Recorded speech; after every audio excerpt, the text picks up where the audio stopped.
She scratched his luxury car in the rain, panicked, broke. She left a sorry note and tried to run. What she didn't know, he was city's most feared mafia boss. And instead of revenge, he wanted her. The thunder cracked like a gunshot over Chicago. And Emily Parker knew this night was going to end badly. She just didn't know how badly. Rain hammered against her delivery bike helmet as she squinted at her phone's cracked screen. $347 in tips after 8 hours of racing through the storm. The math was brutal. She needed at least $50 tonight to avoid getting another threatening notice from her landlord. "One more delivery," she whispered, her breath fogging inside her helmet. "Just one more." The GPS led her into the warehouse district where streetlights were more suggestion than reality. Her bike's headlight cut through the darkness like a dying flashlight, illuminating nothing but rain and shadows. The address seemed wrong. Who ordered pizza to a place like this? She turned into what looked like an alley, following the blue on her screen. The narrow passage was so dark she could barely see 3 FT ahead. Something felt wrong. But Illa had learned long ago that when you're broke, you don't get to trust your instincts. You just survive. That's when she saw it. A sleek black car materialized from the shadows like something from a nightmare, parked sideways, blocking half the alley. She yanked her handlebars hard right, but the rain had turned the asphalt into an ice rink. Her bike skidded sideways, and she heard the sickening scrape of metal against metal. The sound echoed through the alley like a scream. Illa's heart stopped. She stumbled off her bike, rushing to the car's side where a 3-in scratch now marred the perfect black paint. Even in the dim light she could tell this wasn't just any car. This was the kind of vehicle that cost more than most people's houses. "Oh God, oh God, oh God," she muttered, pulling out her phone to use as a flashlight. The scratch looked even worse up close, cutting through what appeared to be a custom paint job. Her hands shook as she grabbed a napkin from her delivery bag and scribbled a note. "I'm so sorry. I'll pay for repairs. Please call me Illa." She added her number and tucked it under the windshield wiper. She was turning to leave when she heard footsteps echoing through the alley. Slow, deliberate, getting closer. Leaving so soon, the voice was smooth as whiskey, and twice as dangerous. Illa spun around to face a man emerging from the shadows. Tall, broad-shouldered, with dark hair and eyes that seemed to see right through her soul. His expensive suit looked completely out of place in the grimy alley. Yet somehow he belonged to this darkness. Behind him, 3 other men in suits appeared from nowhere, blocking every possible escape route. "I left a note," Illa said, surprised her voice didn't shake. "I'll pay for the damage." The man walked toward his car with the confidence of someone who owned the world. He ran his fingers along the scratch like he was examining a wound, then looked at her with an expression she couldn't read. "Do you know what this is?" he asked, his voice carrying a hint of an accent. "Italian, maybe. An expensive mistake." A smile ghosted across his lips. "A 2023 Lamborghini Huracan, custom everything. This scratch just cost you about 6 figures. The number hit her like a physical blow. 6 figures. She didn't have $600, let alone 6 figures. Her knees nearly buckled, but something inside her, the same stubborn streak that had gotten her through 3 jobs and college classes, kept her standing. "Then I guess I'll be paying it off for the rest of my life," she said, lifting her chin. "But I'll pay it." That's when something shifted in his eyes. The coldness flickered, replaced by something that looked almost like interest. "Most people who damage my property beg," he said, stepping closer. "Or run. You're doing neither. Begging won't fix your car, and running won't solve my problem." He laughed. Actually laughed. And the sound was more unsettling than his anger would have been. "What's your name?" "Emily Parker. I'm Alexander DeLuca." He said it like she should recognize it. And the way his men straightened at the name told her she probably should. "And you, Emily Parker, have just done something remarkable. Scratched your car. Survived it. His eyes never left hers. You see, most people who cross me don't get to walk away and discuss payment plans. But you, he paused, studying her like she was a puzzle he wanted to solve. You're different. Rain continued to pour around them, but Illa barely felt it anymore. Something in his tone made her skin crawl and her heart race at the same time. Different. How? You didn't gravel. You didn't cry. You looked me in the eye and told me you'd pay a debt that could destroy your entire life. He stepped even closer. Close enough that she could see the gold flecks in his dark eyes. That kind of fire is rare. Fire doesn't pay for car repairs. No, he agreed, his smile turning predatory. But it does something much more interesting. Before she could ask what he meant, he nodded to his men. Take her. Wait, what? Illa backed away, but there was nowhere to go. I said I'd pay for the car. Oh, you will? Alexander said, walking back toward the shadows. But not with money. Strong hands grabbed her arms before she could run. She struggled, but it was like fighting against mountains. Let me go. You can't just, Miss Parker. Alexander's voice cut through her panic like a blade. If you can scratch my car and survive, you belong to me now. The last thing she saw before they pulled a hood over her head was a smile, cold, possessive, and somehow hungry. Then everything went dark, and Illa realized her night had just gotten infinitely worse than she'd imagined. As they dragged her away, she heard him say to someone, "Take her to the mansion and make sure she's comfortable. She's going to be staying with us for a very long time." The thunder crashed again, but this time it sounded less like a warning and more like a door slamming shut on the life she used to know. Illa woke up on silk sheets. The realization hit her before she even opened her eyes. The fabric was too smooth, too expensive, nothing like the worn cotton sheets in her tiny studio apartment. Her head throbbed, and when she tried to move, every muscle in her body screamed in protest. She bolted upright, her heart hammering as memories flooded back. The alley, the scratch, Daman Rossi's predatory smile, the hood over her head. The room around her was like something out of a movie. Massive windows draped in heavy curtains. Antique furniture that probably cost more than her college tuition, and a chandelier that threw prismatic light across cream-colored walls. It was beautiful and terrifying all at once. "You're awake." Illa spun toward the voice and found Alexander leaning against the door frame, still in that perfect suit, despite whatever time it was. He looked completely relaxed, like kidnapping college students was just another Tuesday for him. "Let me go." Her voice came out stronger than she felt. "Right now, good morning to you too," he said, stepping into the room. In the daylight streaming through the windows, she could see him more clearly. Sharp cheekbones, eyes that seemed to catch every detail, and a scar that ran along his left temple. "How did you sleep? How did I?" She stared at him in disbelief. "You kidnapped me." "You can't just, I can do whatever I want, Illa." His voice was calm. "Matter of fact, this is my world, and in my world I make the rules." She scrambled off the bed, putting distance between them. "This is insane. You can't keep me here over a car scratch. This isn't about the car anymore."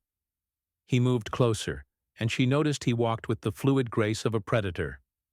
"This is about you." "Me? You don't even know me." "I know enough." His eyes traveled over her face like he was memorizing every detail. "I know you work 3 jobs to pay for school. I know your father left when you were 12 and your mother died 2 years ago. I know you're 1 semester away from graduating with a degree in social work because you want to help people." The blood drained from her face. "How do you? I make it my business to know everything about people who interest me." He was close enough now that she could smell his cologne. Expensive, masculine, dangerous. "And you, Emily Parker, interest me very much." Before she could respond, a knock echoed through the room. "Come in," Daman called without taking his eyes off her.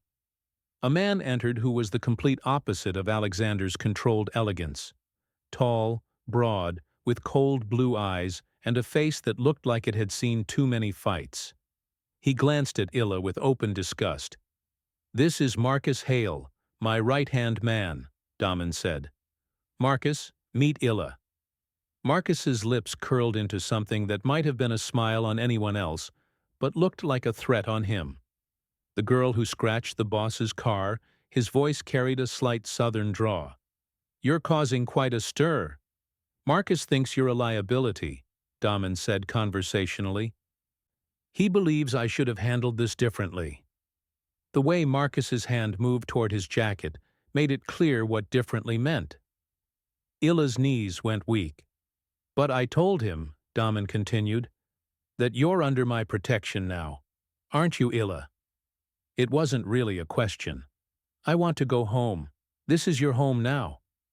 Alexander's tone was gentle, but there was steel underneath. "You're safe here, but you're not free. Do you understand the difference?" "Safe from what?" Marcus and Alexander exchanged a look that made her stomach drop. "From people who would use you to hurt me," Daman said finally. "The moment you entered my world, you became a target. I didn't enter your world. I scratched your car by accident. Accidents have consequences." He reached out and touched her cheek, and she was horrified by the way her skin tingled at the contact. "Sometimes beautiful ones."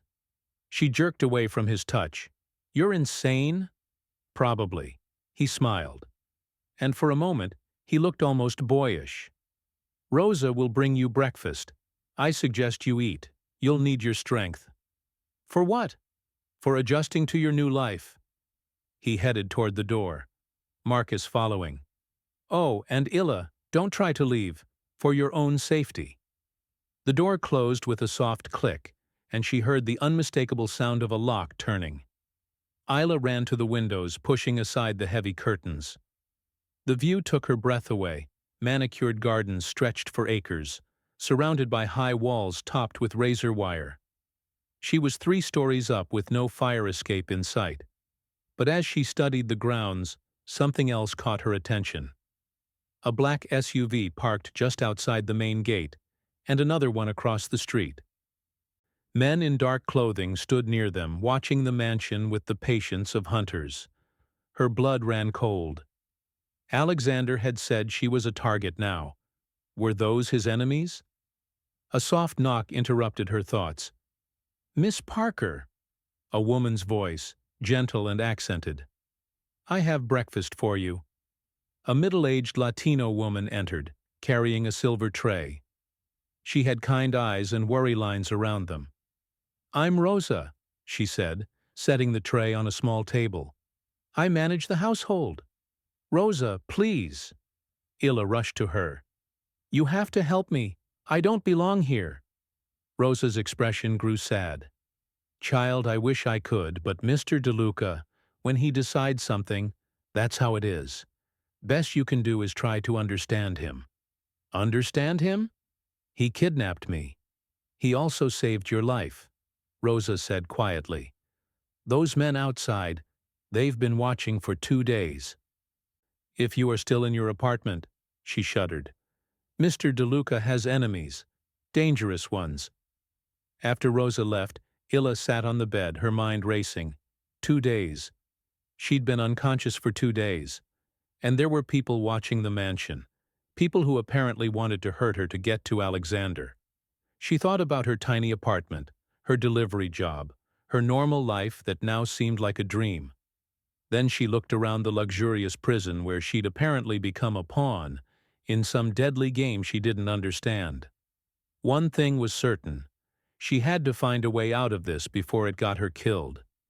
Across the city, in a penthouse that rivaled Daman's mansion in luxury, but surpassed it in coldness, Sergio Alvarez studied the photographs spread across his marble desk. Each image showed the same thing. Daman Rossi's heavily guarded compound and a young woman with dark hair visible through an upstairs window. "You're certain it's her?" Sergio asked, his voice carrying the faint rasp of a lifelong smoker. Unlike Alexander's refined appearance, Sergio looked like what he was, a street fighter who'd clawed his way to the top through brutality and cunning. Scars marked his hands, and his nose had been broken so many times it sat crooked on his face. Positive boss Tony Ritchie, his lieutenant, pointed to the clearest photo. Emily Parker, 22, college student, nobody special. But Rossi's got her locked up tighter than Fort Knox. Sergio's laugh was like broken glass. Nobody's special, huh? He picked up one of the photos, studying Illa's face. Then why is the great Alexander DeLuca acting like a lovesick fool? For 15 years, Sergio had been waiting for this moment, waiting for Alexander to show weakness. Their families had been at war since their father's generation, a bloody feud over territory and respect that had cost both sides countless lives and millions of dollars. But Alexander had always been untouchable, protected by his cold intelligence and the loyalty of his men. Until now, this girl changes everything, Sergio continued, setting down the photo with deliberate care. For the first time in his life, Damon DeLuca has something to lose. What do you want us to do, boss? Sergio stood, walking to the floor-to-ceiling windows that offered a panoramic view of Chicago's skyline. Somewhere out there, Damon was probably planning his next move, unaware that his greatest weakness was already exposed. We're going to take her, Sergio said simply. And when we do, Alexander will come running. That's when we end this war once and for all. It won't be easy. He's tripled security since she arrived. Nothing worthwhile ever is. Sergio turned back to his desk, his eyes gleaming with predatory satisfaction. But every fortress has a weakness. We just need to find his. Meanwhile, at the mansion, Ila was discovering that being a prisoner in a gilded cage had its own unique form of torture. It had been 3 days since she'd woken up in Alexander's world, and the luxury was beginning to feel suffocating. She tried everything, picking the lock, it was electronic, breaking the windows bulletproof, even attempting to scale down the ivy outside her room. The drop would have killed her. Every escape route led to the same conclusion. She wasn't leaving unless Alexander wanted her to. But what bothered her most wasn't the captivity itself. It was the way her body betrayed her whenever he was near. The way her heart raced when he brought her dinner personally, or how her skin burned when his fingers accidentally brushed hers. It was sick, twisted, and completely against everything she believed in. She was pacing her room when voices drifted up from the hallway. One was Alexander's, and the other belonged to Marcus. She pressed her ear to the door, straining to listen. Surveillance footage from 3 locations. Marcus was saying, "Sergio's men have been watching us for days. Let them watch." Alexander's voice was ice cold.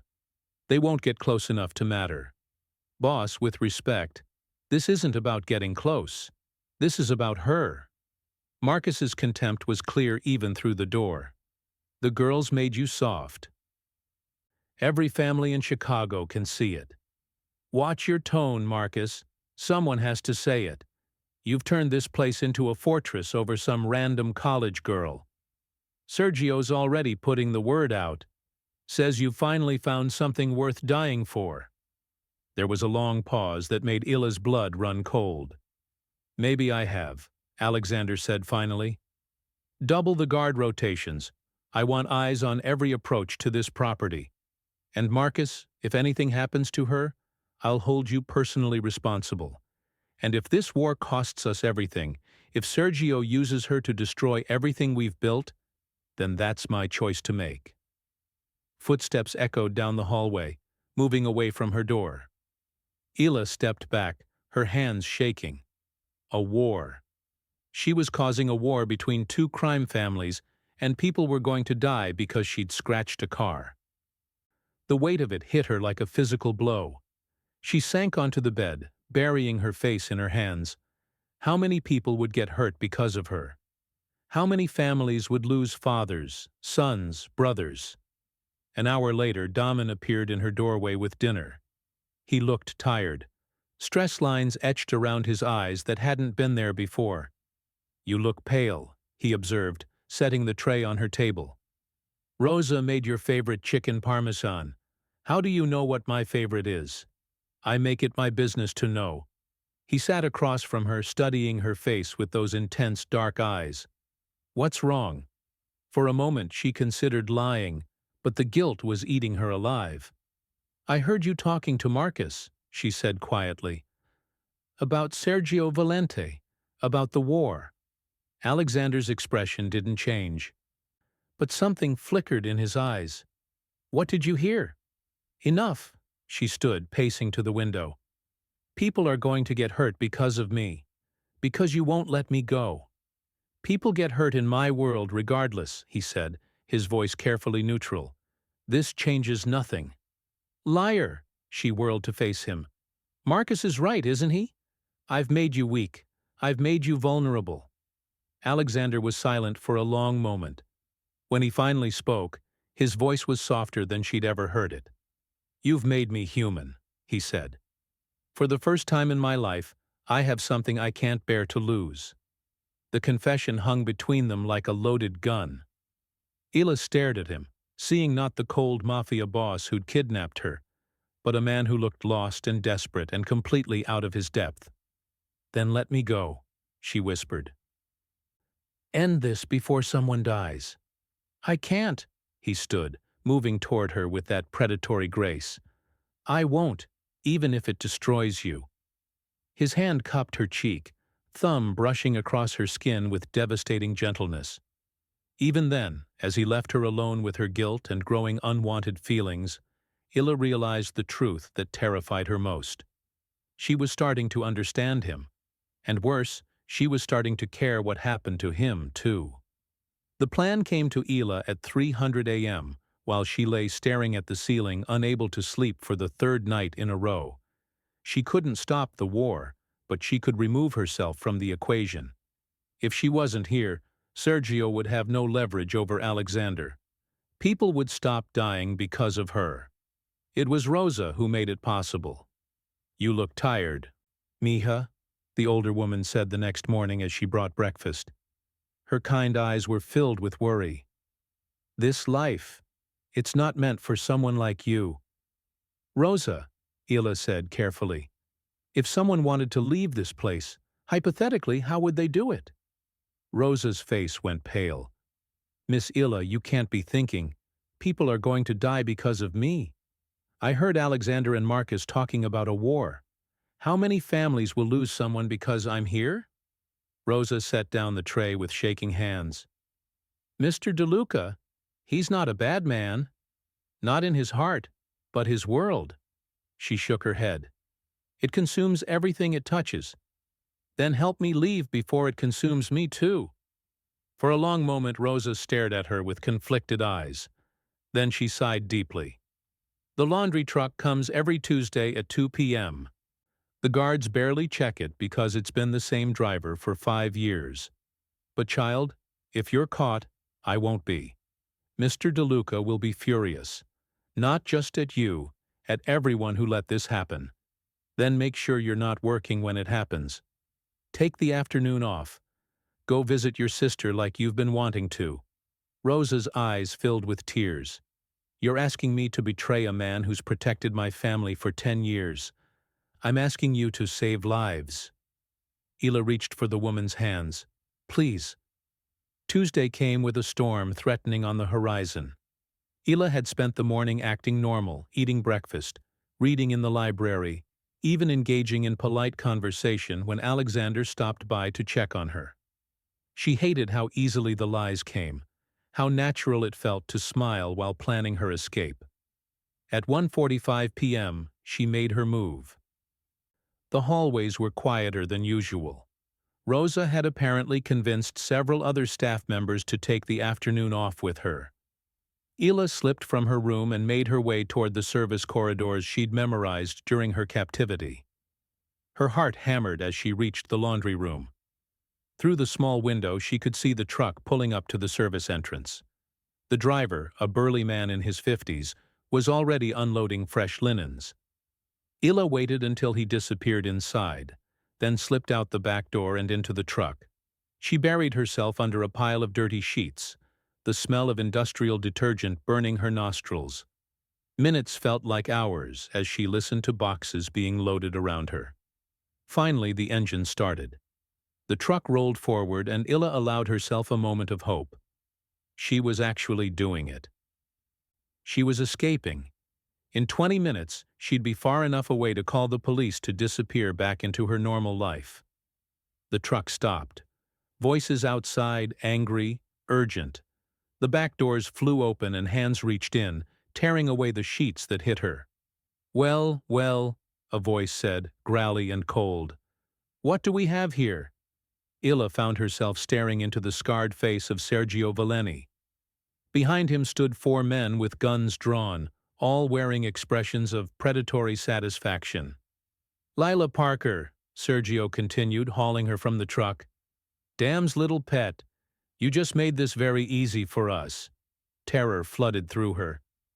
"I don't know what you want, but—" "Oh, I think you know exactly what I want." Sergio's grip on her arm was painful enough to leave bruises. "You're going to help me send a message to your boyfriend." They were dragging her toward a black SUV when the shooting started. Gunfire erupted from 3 directions at once.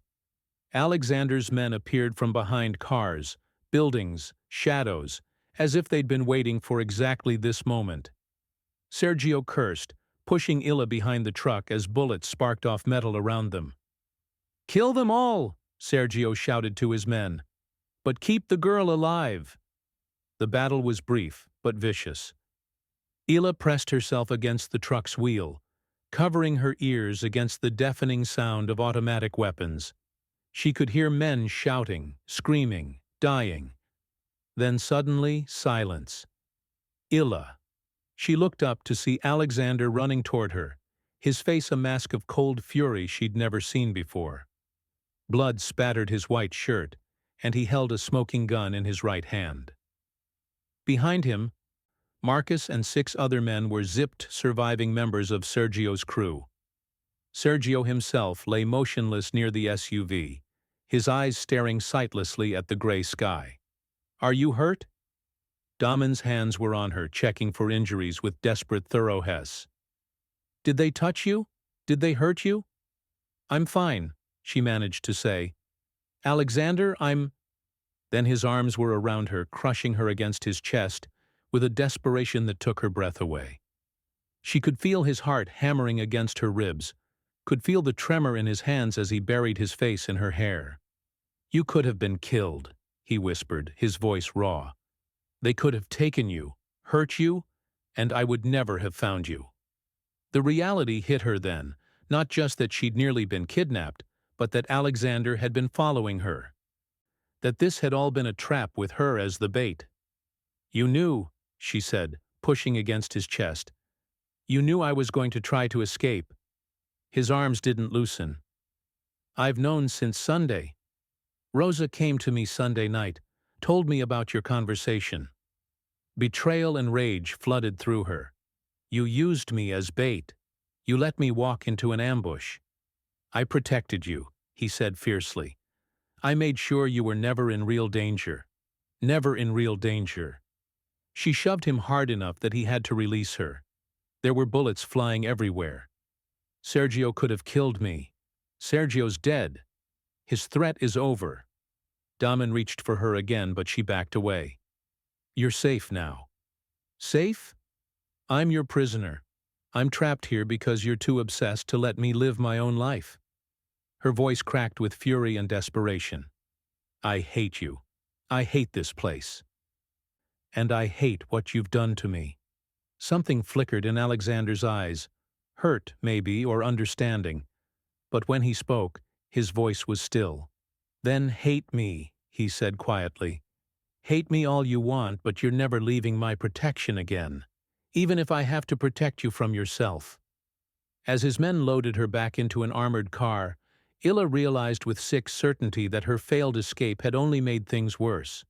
She'd shown Damon exactly how far she was willing to go to leave him. Now he makes sure she never got another chance. For 3 days after the ambush, Illa didn't speak to anyone.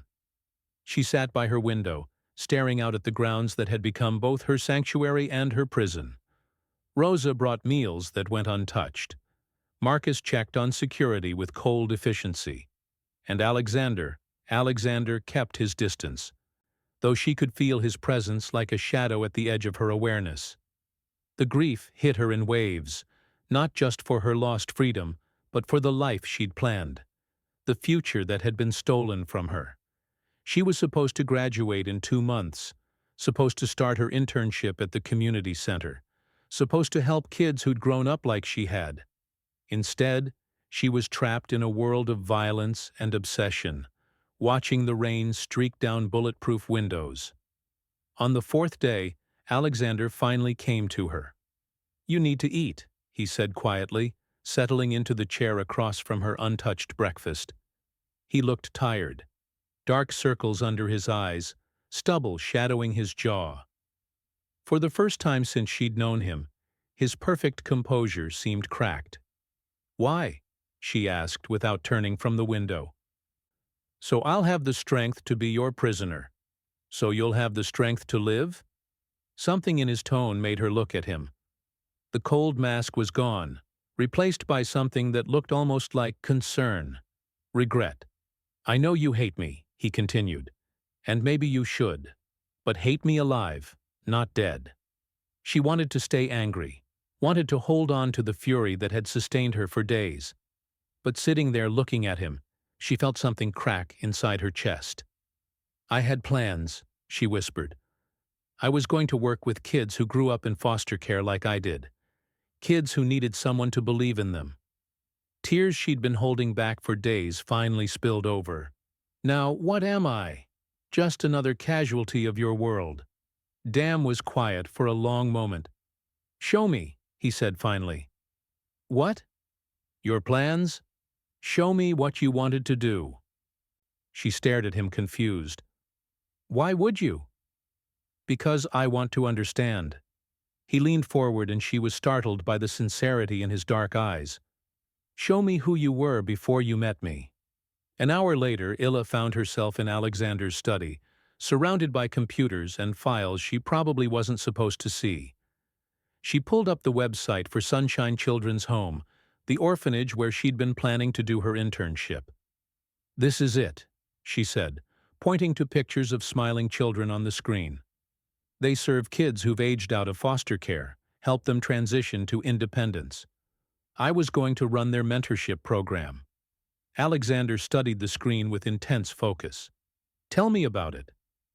Despite herself, Illa felt her passion returning as she explained her ideas. Support groups, job training, college prep. As she talked, she noticed Daman making notes on a legal pad, his expression thoughtful. "What are you doing?" she asked. "Research?" He set down his pen and looked at her with an unreadable expression. "Come with me tomorrow. I want to show you something." The next morning, they drove through Chicago's South Side in an unmarked car, Marcus following at a discreet distance. Illa watched the familiar neighborhoods blur past, places that reminded her of her own childhood, where hope was a luxury most couldn't afford. They stopped at a nondescript brick building with a simple sign, St. Catherine's Home for Children. "Why are we here?" Isla asked as Daman led her up the front steps. "You'll see inside." Chaos ruled.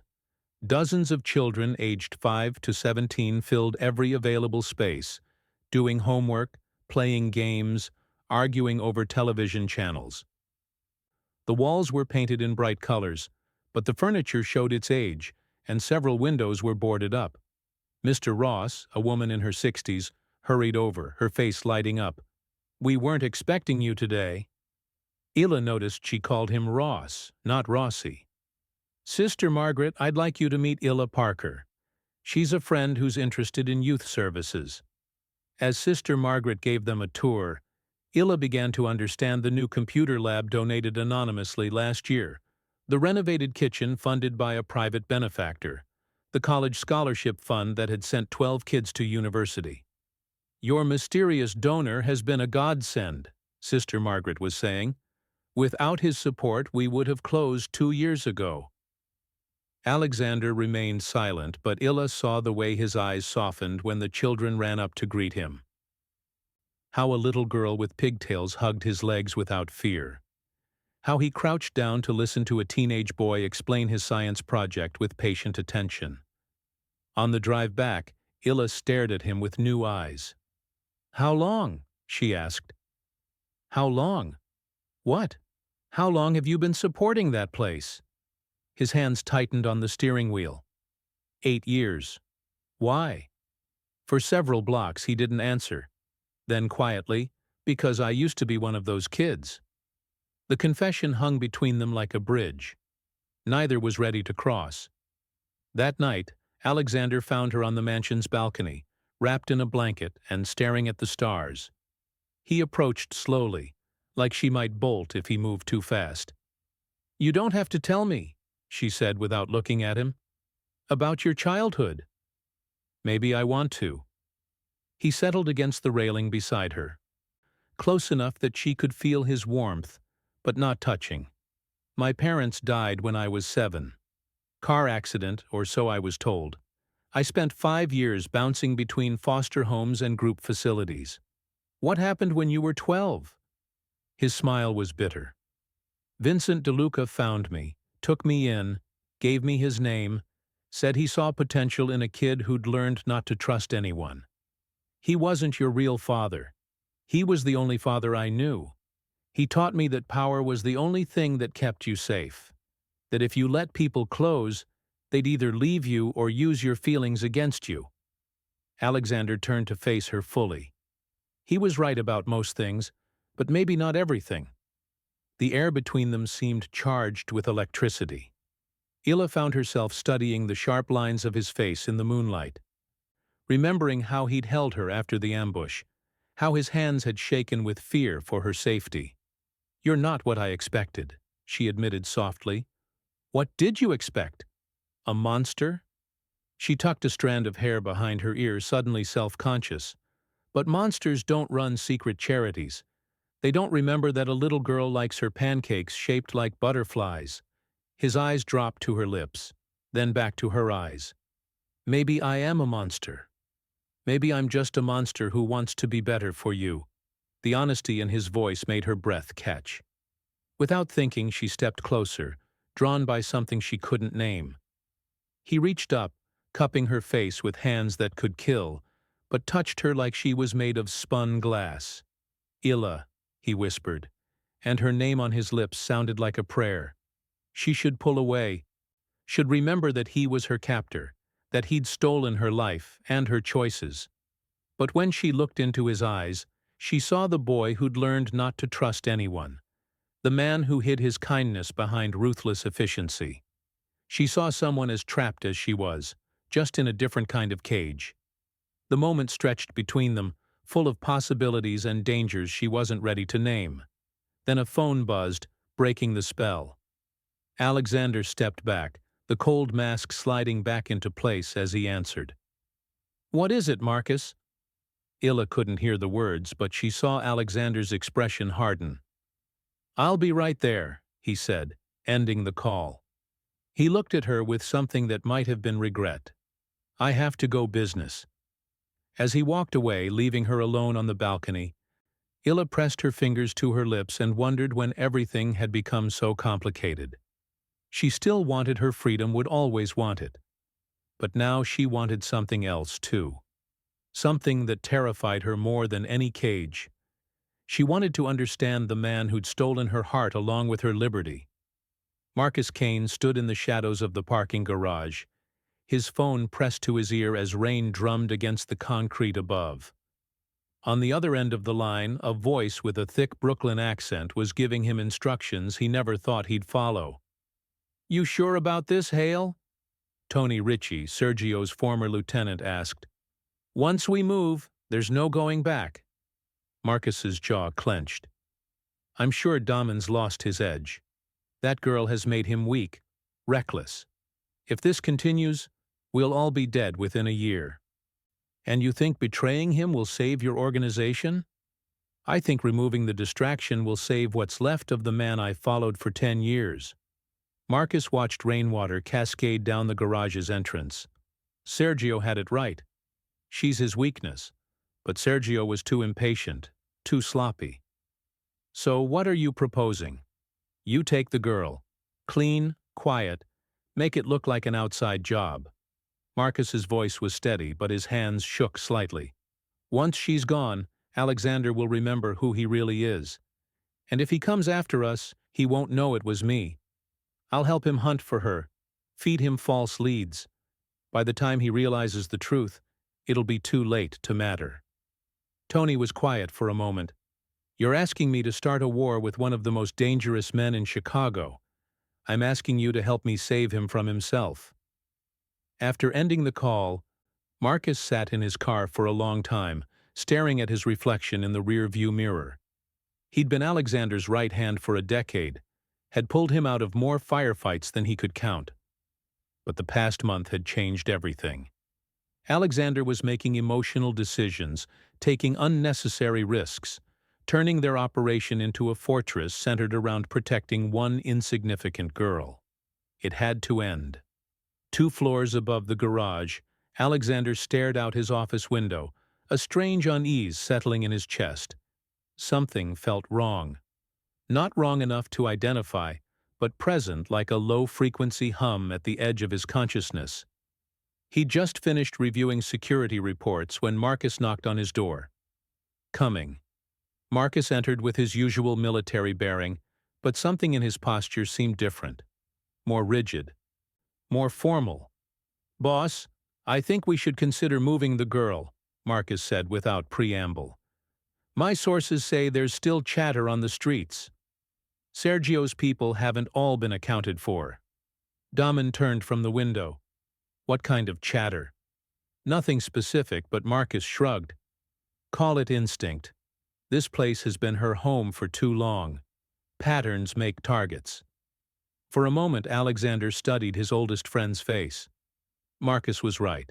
They'd gotten comfortable. Maybe too comfortable. And Damon's feelings for Illa had definitely clouded his judgment about security protocols. Where would you suggest?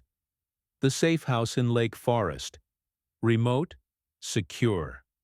Only 3 of us know its location. Alexander nodded slowly. Set it up. We move her tomorrow night. Already done. Transport will be ready at 2,200 hours. After Marcus left, Damon couldn't shake the feeling that something was off.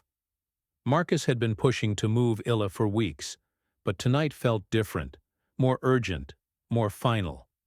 He made a mental note to review the security footage from the past few days. The attack came at 2:15 a.m. Illa jolted awake to the sound of automatic gunfire echoing through the mansion. Emergency lights bathed her room in red, and she could hear men shouting orders in the hallways below. Her door burst open and Damon appeared, hair disheveled, shirt partially unbuttoned, gun in hand. "We need to go now." He grabbed her arm, pulling her from the bed. "There's been a breach. What's happening?" "Sergio's people. More than we expected." He was already moving toward the window, scanning the grounds below. "They're inside the perimeter." Explosions shook the building and plaster rained from the ceiling. Through her window, Illa could see muzzle flashes lighting up the darkness like deadly fireworks. This way, Alexander led her toward a hidden panel in the wall she'd never noticed. Behind it was a narrow staircase leading down. Emergency exit. It leads to the garage. They'd made it halfway down when the lights went out completely. In the darkness, Alexander's hand found hers, squeezing tightly. "Stay close. Whatever happens, don't let go." They emerged into the garage to find chaos. Bodies of Alexander's men lay scattered across the concrete, and the air was thick with smoke and the smell of gunpowder. Marcus stood near the exit with 5 men Illa didn't recognize, all pointing weapons at them. "Marcus." Alexander's voice was barely a whisper, disbelief and betrayal warring in his tone. "I'm sorry, boss." Marcus's face was a mask of grim determination. "But you left me no choice. "You son of a—" Alexander raised his weapon, but one of the intruders fired first. The bullet caught him in the shoulder, spinning him around and sending him crashing into a concrete pillar. "Alexander!" Illa screamed, trying to run to him, but strong hands grabbed her arms. "No permanent damage," Marcus ordered the shooter. "He needs to live with this." Alexander struggled to his feet, blood streaming down his arm, his face twisted with rage and pain. "You think this will save me? You think taking her will make me stronger? I think it will remind you who you really are." Marcus nodded to his men. "Take her, Marcus, please." Ila fought against her captors, but they were too strong. "You don't understand. This won't help him. This will destroy him." "Maybe," Marcus said quietly, "but it'll also save what's left of our organization." As they dragged her toward a waiting van, Ila heard Daman roar her name with the fury of a wounded animal. The sound echoed through the garage like a promise of vengeance, and she knew that whatever Marcus thought he was accomplishing, he just signed all their death warrants. The van doors slammed shut, cutting off her view of Alexander trying desperately to crawl toward her despite his wounds. As they drove away from the burning mansion, Illa realized she wasn't crying for her lost freedom anymore. She was crying because she'd finally understood what Alexander meant to her, just in time to lose him. In the smoking ruins of his garage, Daman DeLuca knelt in a pool of his own blood and made a promise that would shake Chicago to its foundations. Marcus thought he'd save their organization by removing a distraction. Instead, he'd just unleashed something far more dangerous than a man in love. He'd created a man with nothing left to lose. The warehouse smelled like rust and fear. Ila had been tied to a chair in the center of the cavernous space for what felt like hours, her wrists raw from the rope and her head pounding from whatever they had used to keep her unconscious during transport. Tony Ritchie paced in front of her like a caged animal, his scarred face twisted with frustration. The remaining members of Sergio's crew lounged around the warehouse, but their casual postures didn't hide the tension in their eyes. They all knew what was coming. "He's going to find me," Ila said, her voice steady despite the terror clawing at her chest. "And when he does, you're all dead." Tony stopped pacing and backhanded her across the face. The sharp crack echoed through the warehouse, and blood trickled from her split lip. "Your boyfriend ain't coming for you, princess," Tony snarled. "He's probably bleeding out in that fancy mansion of his. You don't know Alexander at his eyes without flinching. Hurting me won't make him weak. It'll make him unstoppable. We'll see about that." But even as Tony tried to project confidence, Illa could see doubt creeping into his expression. Reports had been filtering in all morning.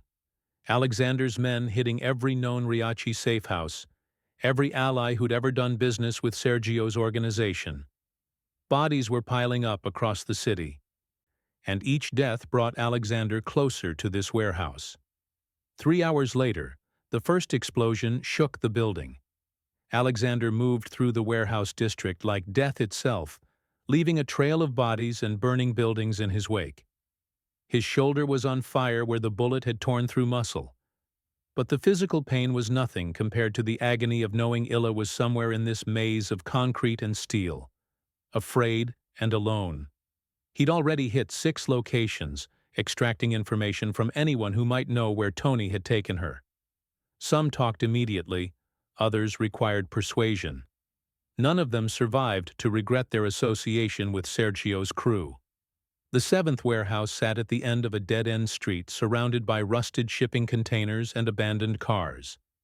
It looked empty, unremarkable, which made it perfect for hiding someone.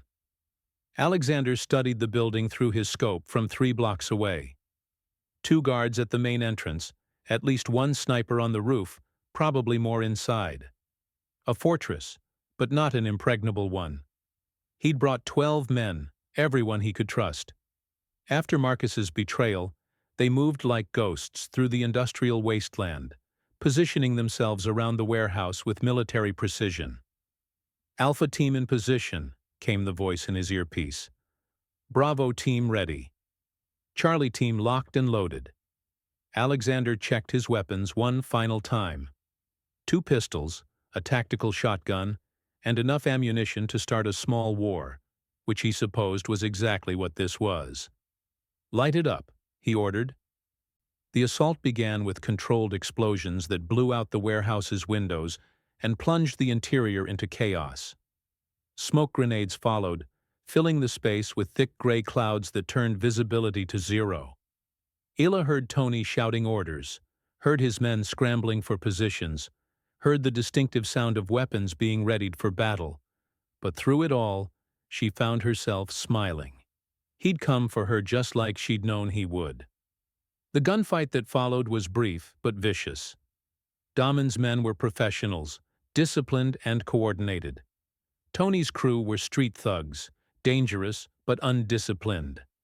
The outcome was never really in doubt. When the smoke began to clear, Damon appeared through the haze like an avenging angel. His clothes were torn, his face streaked with smoke and blood. But his eyes burned with cold fury as they found her across the warehouse. "Let her go, Raichi," he called out, his voice echoing through the space. Tony emerged from behind a shipping container, holding a gun to the back of another man's head. One of Alexander's soldiers who'd been caught in the crossfire. "I don't think so," Tony replied. "You want her? You're going to have to go through me and everyone I got left. If that's what it takes." What happened next was like watching a force of nature unleashed. Alexander moved within human speed and precision, his weapons becoming extensions of his will. He flowed through the warehouse like water, adapting to every obstacle, every threat. One by one, Tony's remaining men fell. Some tried to run, some tried to fight. None of them made it to T. Emily, and Alexander finally stood together, no longer bound by fear or power, but by a quiet understanding that felt like home. The world around them was still full of chaos, but this time they would face it side by side. If you enjoyed this story, please like the video and subscribe to the channel for more.